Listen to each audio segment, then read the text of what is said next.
مرحبا بكم على القناة. اليوم غادي نبارطاجي معكم واحد الوصفة رائعة ديال الكحبة وديال ألم الحنجرة. دونك غادي نحتاجو السكينجبير طري.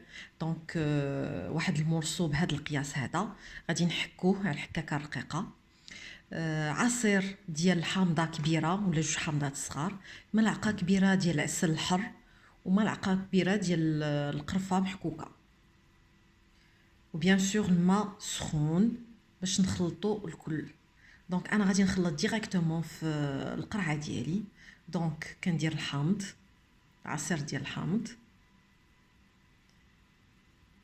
كنزيد عليه سكينجبير. دونك ملعقه كبيره ديال السكينجبير محكوك،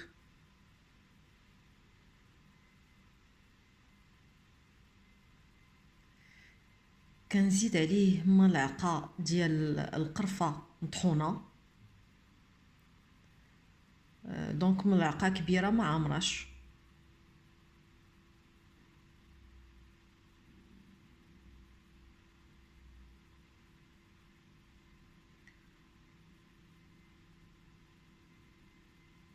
دونك وكنزيدو ملعقه كبيره ديال العسل حر.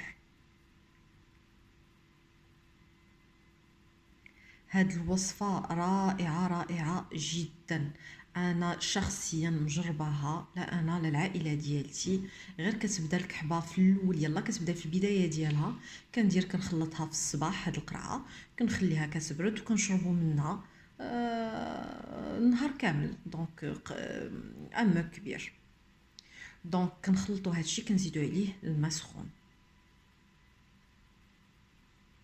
دونك بقياس الكميه بقياس القرعه، واحد اطرو ديال الماء.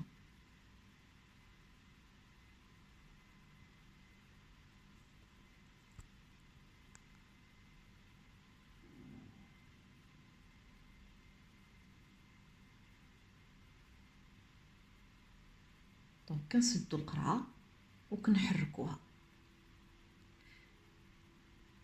كنخليو المشروب حتى كيبرد، كيدفى كيبقاش سخون، عاد كناخدو منه كويسات وكنشربو. دونك نتمنى تابوناو معايا في لاشين وتبارطاجيو لا فيديو لكل الناس اللي محتاجينها. سلامه.